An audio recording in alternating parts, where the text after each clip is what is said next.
Welcome to our morning show get-together today. It's a pleasure for the first part of the show to have Sarah Hagenow in the studio, the outgoing Alice in Dairyland. Good morning, Sarah. Good morning, Philip. Thank you so much for having me on today. It's such a pleasure to join you over here. Great to have you on. We've interviewed you several times during the year, going back to the River Valley School Fair. I think last year was the first time I met you face-to-face. Yes, and I think that was our very first radio interview. Well, maybe we had a couple phoners, but yes, that was our first interaction face-to-face, and surely we've made a lot of really great memories in the meantime. We have. That year goes by pretty fast, and it's interesting that this is your very last interview as Alice in Dairyland. This is my last interview ever during my term as the 78th Alice in Dairyland. My last official day then will be July 5th, this coming Sunday, my last appearance that day. I'll stay on for a couple more weeks with the program just to make sure we get our next Alice in Dairyland off on the right foot, but kind of crazy that the year is coming to a close. I can confidently say, though, it has been one of the most amazing years of my life, truly a once-in-a-lifetime experience, and I am so grateful to have had this opportunity to serve Wisconsin agriculture as the 78th Alice in Dairyland. Do you have any idea how many interviews that you have done through the last year? Man, it's got to be at least over 100 if I had to guess, between, radio partners and doing some TV interviews as well as just giving speeches and presentations. In a year's time, any Alice will give hundreds of those interactions and speeches. So I would assume it'd be upwards of that 100 mark. You've been busy. The month just passed. Of course, June Dairy Month. That's kind of the top month for Alice in Dairyland, isn't it? It is. June is our big celebration of really what makes Wisconsin so special, which is our dairy industry. We proudly wear our title as America's Dairyland, and really no other state can call themselves America's Dairyland because we have such a rich heritage of it in Wisconsin. Of course, being Alice in Dairyland, then you try your best to get out to all of those promotional events, those dairy breakfasts, and those celebrations that go on to recognize that industry that is such a cornerstone of our state's economy, a cornerstone of our state's communities, and really our culture as a state. You think about all the wonderful cheese that we have and the dairy farms that dot our landscape and how they care for the local communities, the jobs that they perpetuate in local communities and urban communities. So it really was so fun just getting out to all of those places across Wisconsin, whether it was the dairy breakfasts or the promotional events or just interacting with folks at different local events. It was so much fun to take a road trip across Wisconsin in June. You learned a lot about our state in the last year. There are probably a lot of things concerning agriculture that you were not aware of until you became Alice, right? There sure were. I think growing up in Wisconsin, you always realize that we are a large agricultural state and that we have an incredibly diverse agricultural industry. For myself, my background was in dairy, so that was really the community that I operated in and was familiar with. But now, having gone to school in Minnesota and coming back to Wisconsin and serving as Alice in Dairyland, I've gained such a deep appreciation and awareness of just how diverse our agricultural industry is in Wisconsin and really those special communities that make up Wisconsin. I always knew that we were number one in cranberries and that we were a large producer of potatoes, but I didn't realize just how tight-knit these communities are and really how much they impact our state. Whether it was our honey producers, our maple producers, our Christmas tree growers, potato growers, cranberry growers, maybe it was some of our beef producers or our hog producers. I even extend that to some of our horticulture and floriculture crops, whether it was lavender or cut flowers or nursery crops. Then I think about processing vegetables and maybe beans, whether it's green beans or some of those different canning beans that we have. I had the chance to meet so many great people in these industries and really truly appreciate just how much they all mean to our state and their impact in our $116.3 billion agricultural industry. Did you get to be a better cook this last year and learned a bunch of recipes? I would like to think so. I loved cooking even before I was Alice. And now in this experience, I've really been able to spotlight our Wisconsin commodities in different recipes and cooking. Whether it was potatoes, I did a monthly potato recipe over on our YouTube channels to feature Wisconsin potatoes. Maybe doing some cheese recipes, whether that was during Halloween or Valentine's Day, and showcasing some fun displays with cheese.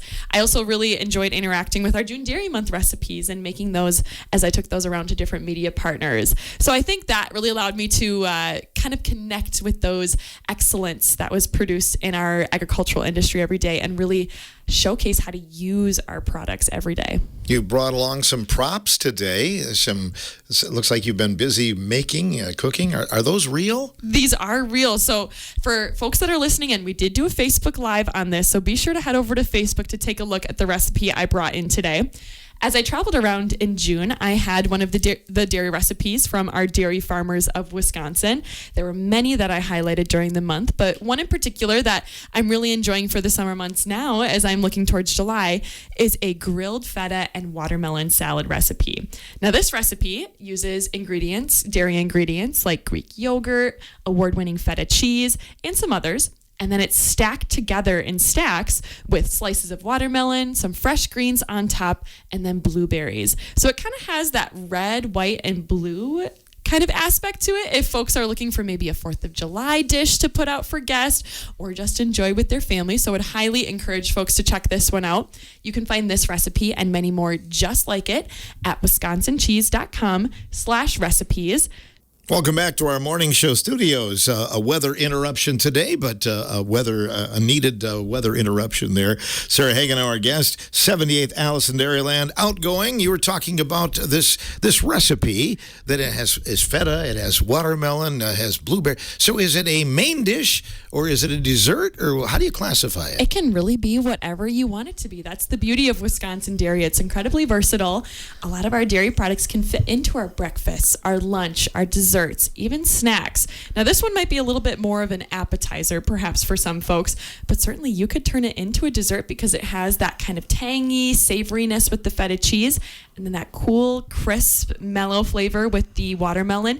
You drizzle it with a little bit of sweetened Greek yogurt, or maybe you want to make your Greek yogurt savory, so you can kind of fit it to whatever you need. And for our folks that were listening, if you did miss that website for where to find recipes, wisconsincheese.com/recipes is where you can find some of those summer recipes from our Dairy Farmers of Wisconsin organization. But all year long, right? We can celebrate Wisconsin dairy and really connect with that homegrown excellence by looking for the Proudly Wisconsin cheese or Proudly Wisconsin dairy badge on our cheeses, on our ice creams, our yogurts, our sour creams, and many other dairy products.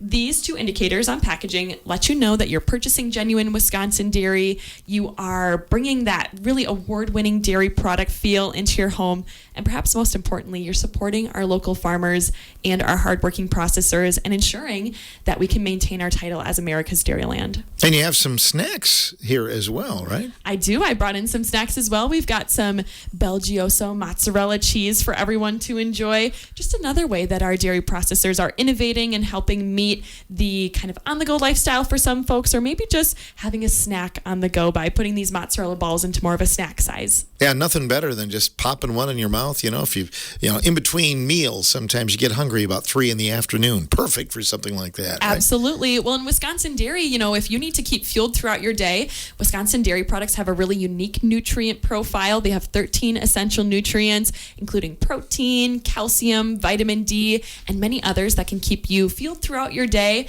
and help you live that vibrant and abundant lifestyle. I noted that July is grilling month, so that kind of plays into Wisconsin agriculture as well, doesn't it? It sure does. Whether you're looking to grill this feta, like I have in this recipe here, or maybe get some of those great beef products in. We just celebrated National Beef Month in May, perfect in time for grilling season, and now July we can enjoy the grill as well. Whether you want to get out there with burgers or steaks, maybe you want some Wisconsin bratwurst in there, support our pork industry, maybe even some chicken, or other things. Fruits and vegetables can be grilled on the grill. So there's lots of ways to kind of fit those Wisconsin agricultural products into your grilling season. It's also National Ice Cream Month in July as well. Yes, you can't beat that. That's one of my favorite things about summer. I would agree. I mean, especially in this weather, if you're looking to maybe chill out and cool off, Wisconsin ice cream and frozen custard are definitely there to help you beat the heat this summer. Eat that ice cream cone fast, right? Before it all drips down, you want to make sure you get the best of it. Or maybe you want it in a sundae. Of course, Two Rivers, Wisconsin is the birthplace of the ice cream sundae. Maybe you want it in a dish, or maybe you want some frozen custard, even those little ice cream popsicles or those ice cream on a sticks that you can get. There's lots of ways to enjoy ice cream this time of year. The new Alice was crowned in the month of May. And how did that whole pageant go? It must have went pretty well. Oh, it was excellent. Yes, we had our Alice in Dairyland finals in May. It happened in Marathon County from May 15th to the 16th. And our newest Alice in Dairyland was crowned on the 16th. She is Anastasia Poole of Port Washington, and she will start her term serving as the 79th Alice in Dairyland here this coming Monday, July 6th. But I would like to give a shout out to all of those top candidates that threw their hat in the ring to be selected as the 79th Alice in Dairyland.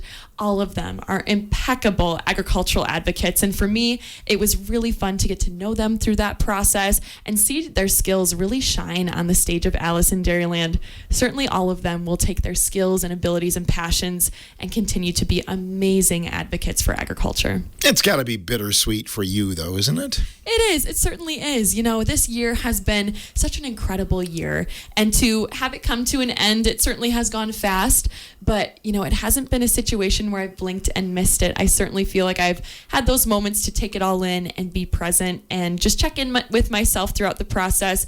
So I'm definitely excited to carry those memories with me and just look back on this experience with the utmost fondness.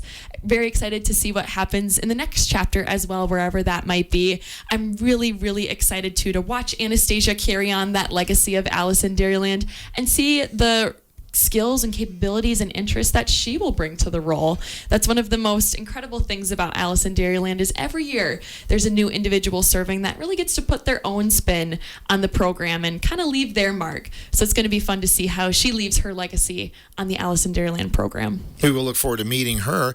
You had a chance to witness some of the pageant and some of the behind the scenes. What do you think put her over the top this year? You know, all of our candidates had incredible experiences in agriculture. And for our selection panel at the end of the day, there may have been something that they saw, but I can confidently say that any of those individuals would have done a great job serving as Alice in Dairyland. And those 3-day finals certainly allow you to showcase those skills, and they really kind of put you through your paces, but so incredibly rewarding. And I know all of them walked away from the experience with just the most amazing skills in agricultural advocacy and marketing and communication. I'm really excited to see where all of them take this experience and to see what they accomplish in their roles. So we haven't decided exactly what's next for you, or you're not announcing it yet? That is the $1 million question, is what is next. For myself, I knew that I wanted to come into this role as Alice in Dairyland and give it my absolute best right up until the end. So for me, the next thing will just be a little rest to kind of savor the memories and reflect on this entire experience. But I know long term, I look forward to using my experiences in agriculture and my degree in college to continue to advocate on behalf of farmers and ranchers, hopefully maybe in a business space or a marketing space, maybe even a little bit in a policy space, continuing to advocate. But I really just want to help people understand just how important agriculture is. I know many of us here in Wisconsin realize it, but folks all across the nation might not realize just how much agriculture touches our lives. So I really want to help share those stories on behalf of farmers and ranchers and just continue to help have an abundant and sustainable food supply for everyone to enjoy. You're also the answer to a trivia question. You and your sister, I did not realize this, but you're the only siblings to have ever shared the title of Alice. That is correct. So my sister, Ashley Hagenow, served as the 76th Alice in Dairyland 2 years ago, which makes us the first sister pair to have served as Alice in Dairyland officially. I do understand that maybe some other Alices, they've officially served and had sisters who maybe ran and were a finalist, but we are the only sisters to have officially served, which is a really, really cool and humbling part to be a small part of the history of the program. Certainly they'll realize that it's much bigger than Ashley or I. It's about the legacy that has been established by those incredible women before us, that amazing individual Alice in Dairyland, Haley Heinzel, who served in between us, and of course those individuals that will come after us to just maintain this rich heritage and legacy in Wisconsin agriculture of the Alice in Dairyland program. If you and your sister arm wrestled, who would win? Oh man, I don't know. I had quite a few years training show cattle there, but she had her years in the horses, so we'd maybe have to give it a go and see who's stronger here. That could be a tight race there, It sure could. Oh, that's awesome. So do you have an appearance this weekend during the 4th of July holiday as well? I will. On Sunday, July 5th, I will be able to go to the Hereford Junior Nationals here in Madison and speak to some of their leadership, their young leadership, and their royalty at their Queen's Tea. And I'm actually very excited to be joining Olivia Lulich, our 2026 Miss Wisconsin USA, because she has a background in showing livestock. So we will be there together and helping speak to the next generation about agricultural advocacy and agricultural leadership. I know you have some fans out there. You give a shout out to our friend over in Baraboo. Yes, I would love to give a shout out to Mike Holschbach over in Baraboo, who has a dairy farm, Heatherstone Enterprises over there on Old 12. Fun story about Mike. He's actually been one of my greatest mentors throughout my agricultural journey. I had show cattle growing up in 4-H, and as I started to get a little bit more advanced in my project, I started keeping my show cattle at Mike's farm. And throughout that process, he really showed me, how to develop a show cow, how to care for them on a daily basis, the genetics behind our dairy industry, and really just how to be a great mentor. I know he's a listener of the station here, and certainly want to give Mike a thank you for playing such a role in my journey as the 78th Alice in Dairyland, and years before that, preparing me to become a great agricultural advocate, as well as just instilling my passion for dairy and agriculture. Would you like to wind up on a farm someday, whether it be your main occupation or a hobby? We shall see. I think life's a journey, and opportunities come along that you engage with throughout your life, depending on your stage of life. I certainly would love to have show cattle again and raise those on a farm and kind of get back into that world. We shall see what comes along later on in my life. If I decide to continue the farm, maybe find an off-farm job, or whatever the case may be. What was the most unique appearance you had? Did you have to milk a cow by hand or do any of those kind of things this year? There were so many great experiences that I had and appearances that I had throughout this year. I've probably made hundreds of them at this point, between interviews and some in-person appearances and fairs and festivals. I think one of the most unique ones I had was actually a lumber association meeting up in Green Bay at Lambeau Field. It really was a great opportunity to bring together our agriculture and forestry and natural resources world, because our U.S. Forestry Service is under the Department of Agriculture. So this was a great opportunity to meet with some of our lumber producers in Wisconsin, as well as some of our sawmills and woodworkers, and help them see how agriculture is really connected to our forestry industry and how we all provide products to people every single day. No doubt. Any idea how many miles that you put on? I know over 40,000. Not sure exactly how many miles, but I do know I'm right on track for that roughly 45 to 50,000 miles in a year that each Alice tends to travel. Oh, good. Well, continued safe travels to you. It's been an honor to get to know you. Really honored. This is your last official interview as Alice, too. This is my very last interview. Like we mentioned at the top of the interview, such a pleasure to end it with you, Philip. It's been such a great year being able to come on WRCO, sharing the stories of agriculture. It certainly would not be possible without your help and your guidance as well. So thank you for welcoming me on as much as you have. It's been so fun to make the trip over and be able to form a friendship with you. You bet. Come back and see us when you don't have an official role sometime. I sure will. We'll put you to work. You can count on that. Outgoing Alice in Dairyland, Sarah Hagenow, joining us on the first part of the morning show today.